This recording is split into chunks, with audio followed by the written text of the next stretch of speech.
Welcome to Lawline with your host, Alan Storman. Mr. Storman is a distinguished trial attorney, author, and lecturer.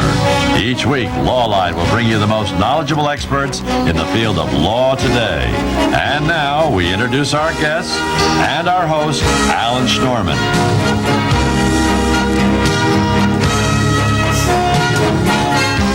Welcome to Lawline. After a 22-month investigation into police corruption, the Mullen Commission issued a 158-page report with more than 100 proposed reforms. Today we'll talk to Judge Milton Mullen, chair of that commission, and see what can be done to root out police corruption and prevent reoccurrences in the future. Hello, Judge Mullen. Good afternoon, Alan. Judge, briefly, basically, what is the report about, and what does it tell me, just in synopsis and summary? Well, we were given 3 mandates when the commission was created. One was to find out the extent and scope of corruption within the police department. 2 was to examine into the effectiveness or lack of effectiveness of the department in dealing with corruption. And thirdly was to come forward with recommendations to try to see to it that this would not occur again. Okay, and what happened? What did you find? Well, we found, first of all, that unlike the findings of the Knapp Commission, when they found that corruption was endemic and systemic throughout the department, we did not find that. We found that what we refer to as pockets of corruption, generally associated with the drug culture, in areas where drug culture is very prevalent. In those instances, we did find manifestations of corruption within the police department. That in and of itself is not necessarily shocking, or at least it wasn't to me, because when you think that you have 31,000 police officers, you're bound to find a certain percent will be corrupt. I suggest to you that you take 31,000 of any kind, lawyers, clergymen, ditch diggers, you're going to find a certain percent will be corrupt. But here, in addition to that, you have the various temptations, the big money involved, the frustrations that police officers face when they go about their law enforcement duties. So it's not unusual to find that there is some corruption there. What was rather shocking to us, though, was the ineffectiveness of the police department's internal affairs division in dealing with the corruption. And it was clear that they did not fulfill their responsibilities in a way that the people of our city would want them to do. Well, did the report indicate about other police officers, good police officers, looking the other way many times? That's a problem. See, I am convinced personally, and I think our entire commission is, that the vast majority of police officers are honest and they are not corrupt. But there is this problem, you might call tolerance of corruption. There's a police culture, a buddy system that in many instances we believe causes police officers to either not see corruption even though it's there for them to see, or not want to, because they don't want to see it. And there's this what we consider misguided loyalty. See, loyalty can be a very positive factor, and it is. There should be bonding between police officers. They face danger together, they depend on one another, so it's natural that there be a loyalty and a trust between them. However, we think that when a police officer is corrupt, and in being corrupt, generally endangers his fellow police officers, causes disrespect for the police department, causes people in the community to feel antagonistic towards the police officers. When a police officer does that, he no longer merits the loyalty of the honest police officers. In West Point, if one cadet sees another cadet cheating, they must report it, and in fact, if they don't report it, they can be expelled. What about the police department? In the West Point, that's an excellent point. In the West Point, that's considered the honor code. In the police department, heretofore, that's considered the rat code. That if a police officer tells about another corrupt police officer, they consider, at least some of the police officers, I'm not saying all of them, but a good many of them say that he's ratting out his buddy. And that's what we hope will change. We think there's an absolute necessity to try to influence the police culture and to bring about a change for the positive in what we consider the police culture. It's more than just an honor code. Again, that cadet who does not inform, if he doesn't inform on the other cadet, he himself or she herself can be disciplined, in fact, asked to leave the academy. Well, the same way, theoretically, in the police department, it's the same thing. If a police officer is known to have observed a corrupt act by a fellow police officer and not reported, he, too, is subject to discipline by the police commissioner, and the present police commissioner is taking great pains to make that clear throughout the department. Commissioner Bratton, I think, is doing an excellent job in imparting that message that all police officers have an accountability and a responsibility to ferret out corruption in the department. Judge Mullen, we all remember the movie Serpico, which basically came out of the Knapp Commission, and we remember seeing the precincts in the movie.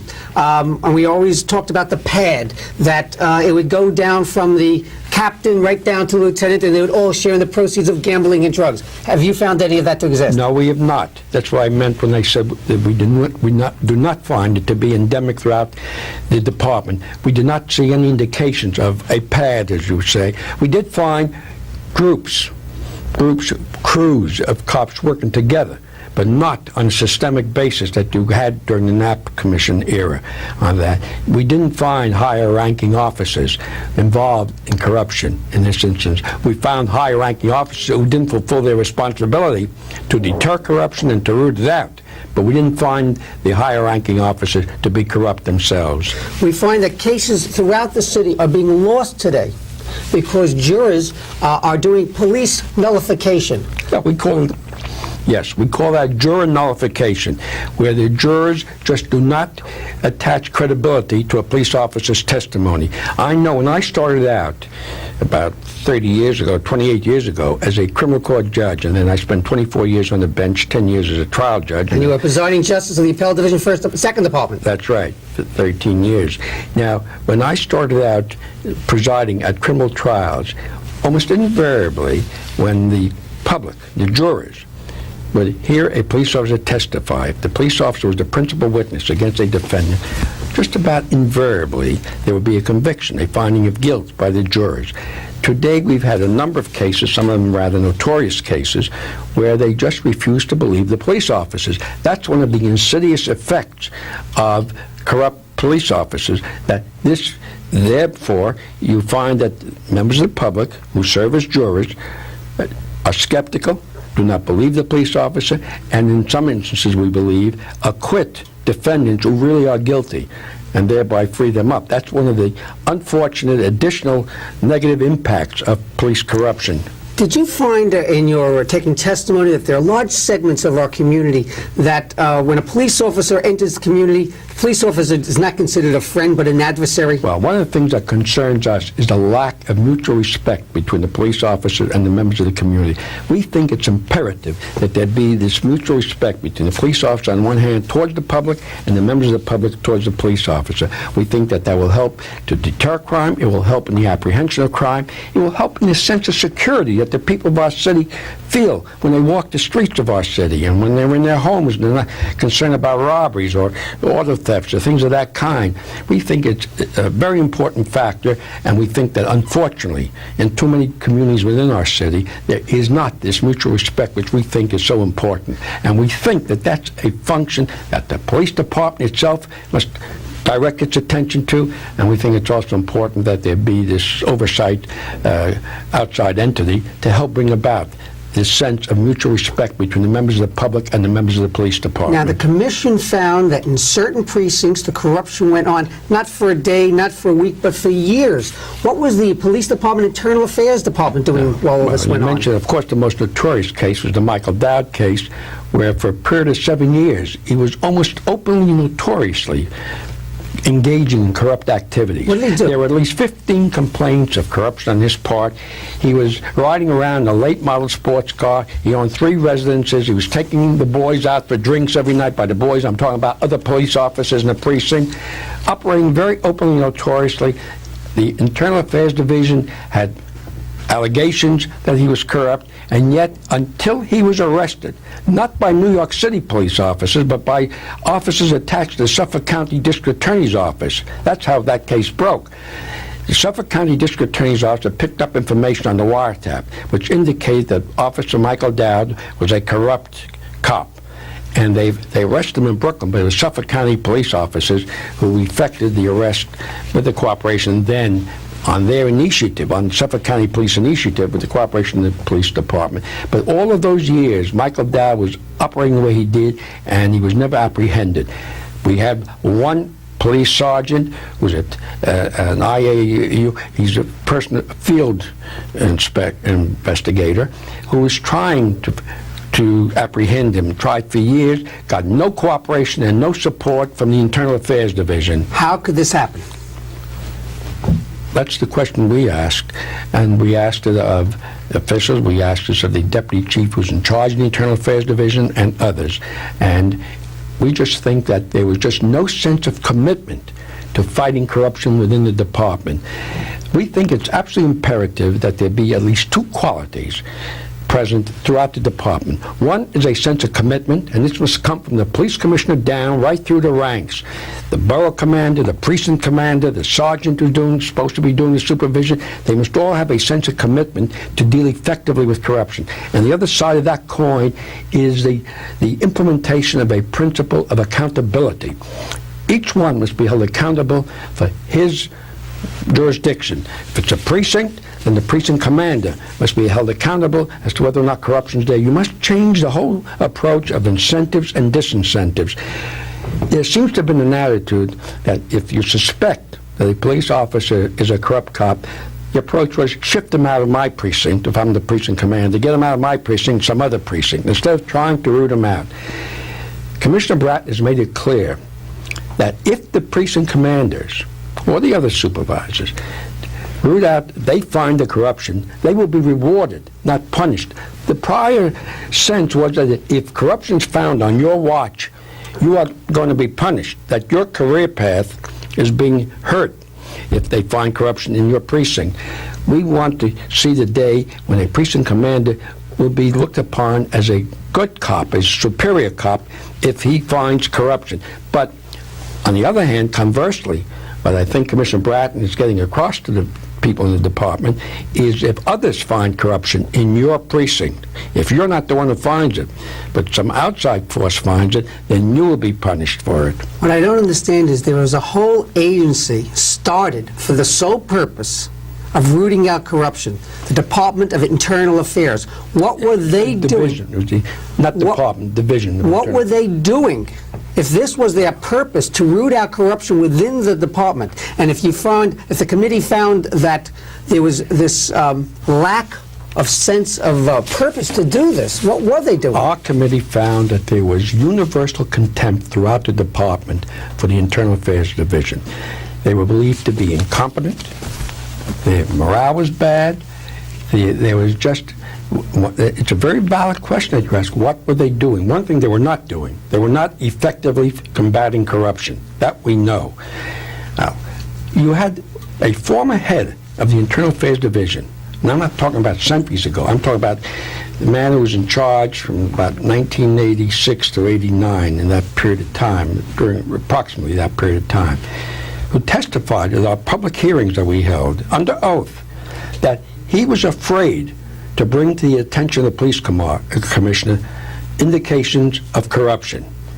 He used rather colorful language to describe how he felt. He said that he feared that if he would bring it to the attention of the police commissioner, he would be shot.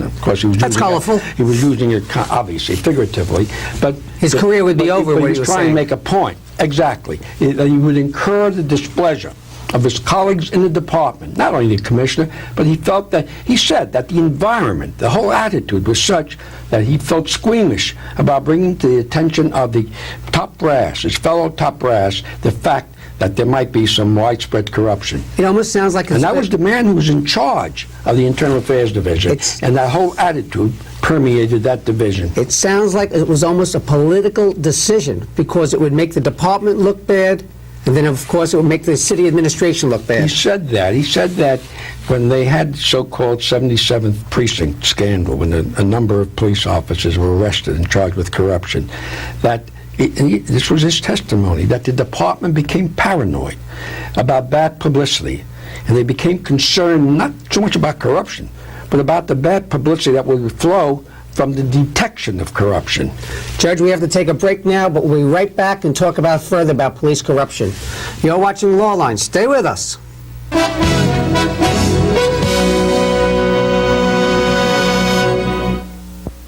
The air dances with the waters, which brings the rain that feeds the land, that is home to the animals, All life dances together.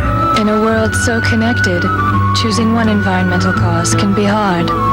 EarthShare is 40 environmental charities working together. You and your company can help by calling 1-800-MY-SHARE. All life lives, or doesn't, together.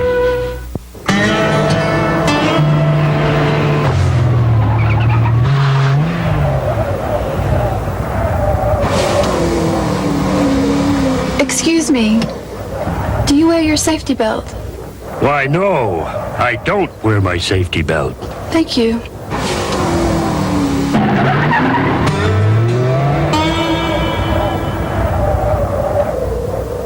You could learn a lot from a dummy.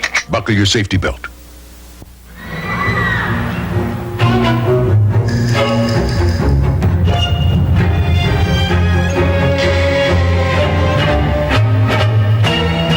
Your first time as a Junior Achievement Elementary School volunteer can be a little scary. Can you get kids that young to think about their futures? Call us about volunteering, and you'll see. We'll supply you with training for this new program, and the kids will supply plenty of motivation.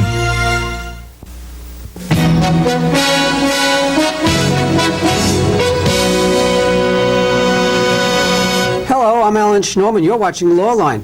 Today we're honored to have Judge Milton Mullen on from the Mullen Commission, and we're talking about police corruption, a topic that is of interest to everyone.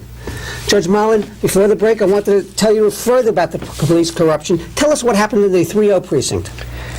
Here's another example of the incompetence of the Internal Affairs Division. When our commission was created, we started examining the files of the Internal Affairs Division to see where there were indications of corruption so we could focus on those areas where there was actual corruption.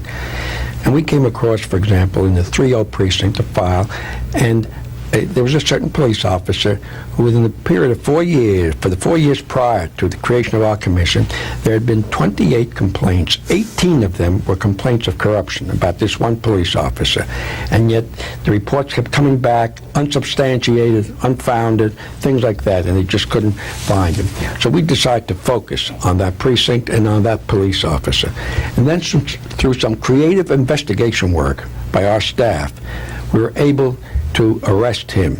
Once we arrested him, we converted him to a cooperative witness, and ultimately we arrested 14 police officers from the 3-0 precinct. 12 on one day, 2 others we arrested previously, and my information is that there's still an ongoing investigation going on within that precinct. What were they doing? These 14 police officers. They engaged in corrupt activities. Were they taking basically graft? Dealing with drug dealers. They were taking graft from drug dealers. They were stealing drugs and money from drug dealers and turning around, keeping the money, of course, but selling the drugs through their own intermediaries. They were dealing. They were dealing. They were dealing drugs. To sum it up, those cops, as well as a number of the other cops in some of the other precincts, they were just criminals in blue uniforms. They were drug dealing. They were committing robbery, burglary, larceny. They were committing perjury at trials. They were committing a number of serious crimes. This is the big difference between what we found and what happened during the Knapp era. When the Knapp era did its investigation, what they found primarily was that corrupt police officers were committing their corrupt acts by looking away from gambling and bookmaking, vice, things of that kind. They just weren't enforcing the law, and they were letting these people do their business, so to speak, their bookmaking business. But now these cops that we had arrested, and people like Michael Dowd, who was arrested, as I said, by Suffolk County Police at the request of the Suffolk County District Attorney, they were actual criminals themselves committing vicious criminal acts. They were no longer merely closing their eyes to what we call vice crimes, but they were committing all of these serious crimes I've just indicated. What do we tell the public who's now listening to this in their living rooms, in their bedrooms, in their homes? What do you tell them? How do you tell them to have confidence in the New York City Police Department? How do you tell them to the police officer in their neighborhood? First of all, I think we should bear in mind, as I said earlier, that the vast majority of police officers are not corrupt. How do they know Number that two, police officer that they see is not one of the corrupt ones? First of all, there has to be a certain amount of faith. Let me say this. The overwhelming majority of police officers have very difficult, very sensitive, very dangerous jobs, and they perform their responsibilities with dedication and ability. Our police department in general is probably the finest police department in the United States. Their weakness has been their inability to deal effectively with corruption within the department. How do we instill that faith in the police department now? Well, I repeat, the fact is that the public should be aware of the fact that the overwhelming majority of police officers are honest and not corrupt. Secondly, you now have, as a result, I think, to some extent, of our findings, our hearings, our recommendations, you have a department that's alert to the problem. You have a mayor that's alert to the problem. You have a commissioner who's out there day and night pounding the theme that they cannot and should not be corrupt, that they'll do everything he can to see to that if they are corrupt, that they're ferreted out of the department and dealt with under the criminal law. He's made that point, I think, rather effectively. That doesn't mean there won't be any corruption, because, as I said earlier, with 31,000 police officers, you're going to find the bad apple there. But the fact is that you now have, I believe, a department that is committed to doing its best to deal with it effectively. We made, as you said in your opening remarks, Alan, over 100 recommendations. See, we think that the primary responsibility to deal with police corruption is the police department itself, not some outside agency. The primary responsibility must remain with the police department. And what we have done is we've addressed the issues of recruitment of police officers. We made a number of recommendations with regard to recruitment. We addressed the problem of training them effectively. The training was abominable. There was no training to instill the right kind of attitude within the police officers. Training is very important. We said that there was inadequate supervision. How could they have operated as openly as they did without, you might say, without the sergeants, the lieutenants, and the captains in the precinct knowing this? There was inadequate ratio of supervisors to police officers. They will tell you the ideal ratio is one sergeant for approximately 10 police officers. In some precincts, we have one sergeant for 35 police officers. He couldn't do it. Judge, why shouldn't an outside agency be formed of non-police officers, non-police people, non-uniformed officers to look over the police department? You need that. That's exactly what our recommendation is. We recommend two things, two approaches. We took a kind of two-pronged approach. One was to improve the police department's internal efforts to deal with corruption through what I just told you, through more effective recruitment, training, supervision, commitment, and application of the principle of accountability. And we think that's imperative, that the police department do that to cleanse itself. In addition to that, we think it's necessary that there be some outside independent entity monitoring and looking over the shoulders of the police department. We had the prior police commissioner testify at our hearing. Ward? No, Commissioner Kelly. And I asked him how he felt about an outside entity monitoring the police department. And he said he had come to the conclusion that it was necessary. And to use his words, it was necessary to keep the department's feet to the fire. The former chief of the Internal Affairs Division, who testified at our public hearings, when asked by us, how did he feel about the creation of an outside entity to monitor the police department? He said the very same thing. He said, I've come to the conclusion, and he made it clear that he was not happy about the conclusion, but he said he came to the conclusion that it was essential that there be an outside entity, a monitor, to monitor the police department and to keep their feet to the fire. And he was a police officer who was scared to talk about corruption. He was the one who was scared to bring the corruption to his superiors, although that was his job. When he was chief of the Internal Affairs Division, that's right. And now he testified that he feels it's imperative that there be an outside entity to monitor the police department. So you need both. You'll need vigilance and effective internal policing within the police department itself, with a police commissioner who will take appropriate steps to see to the department is clean, and you also need an outside entity. I'm not concerned, and the citizens of our city should not merely be concerned about Rudy Giuliani or William Bratton. There's no doubt about their commitment to fighting corruption. They are committed. But I would like to see 20 years pass and not have the necessity for another commission such as ours. You know, there's a history here. This is not something new. There's a history that goes back 100 years. In the 1890s, it was the first famous police investigation. The Lexow Commission was created, and they came up with findings of widespread corruption in the police department. In 1916 through 1919, you had an investigation. A Lieutenant Becker was convicted of murder. He was involved with gamblers in police corruption. In early 1930s, you had the Seabury investigation where they found police corruption. In the 1950s, you had the investigation arising out of Harry Gross, his activities. He was the biggest bookmaker in the city, and he had a large portion of the police department on his payroll on that. And then in the early 1970s, you had the Knapp Commission with its findings of widespread corruption. And now, you know, in 1972, the Knapp Commission said in their report that they hoped that 20 years from then, that there would not be a need for another police commission to investigate corruption. And 20 years later, our commission was created for that very purpose. Obviously, the Knapp Commission did not succeed as they wanted to succeed. The question Well, they did a very effective job, and in a number of respects, there was success based on their work. Will there be implemented this outside agency, this outside body? I would hope so. Who I decides? know this. Who decides? Well, the mayor and recently the Speaker of the City Council announced his support for such an independent. Has the mayor announced his support? The mayor said that he supported just about all the recommendations that we made, but he said he had an open mind on the question of a creation of an independent entity. Who's opposing it? And I believe that he honestly is addressing the issue, he's thinking about it, and I think... Who's opposing it? Is it the Patrolmen's Benevolent Association? No, you see, very few people are really opposing it. The police commissioner takes the position that he favors the creation of a monitor, but that he's opposed to giving it investigative or subpoena powers. The head of the PBA refused to come on the show with you.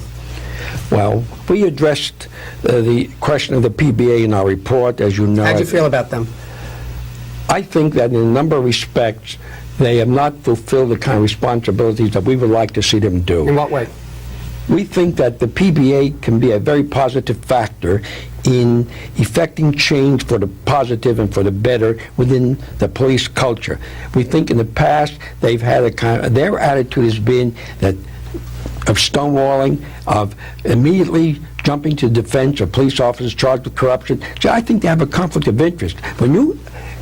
When there are a number of police officers arrested and charged with corruption, and the PBA runs down to the courthouse to represent all of them, and generally they will be told not to speak, not to cooperate. We think, number one, the individual police officer's best interest will be served by cooperating in terms of himself, his family, his best interest, true best interest will be served by cooperating.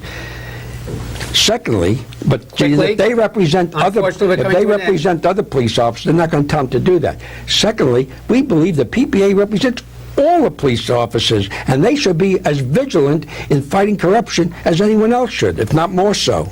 Judge Milton Mullen, thank you very much for appearing on Lawline. The Mullen Commission report certainly is an earmarked, and hopefully we won't have it in another 20 years, another commission. I hope not. And as always, this is Alan Schnorman, and thank you for watching Lawline.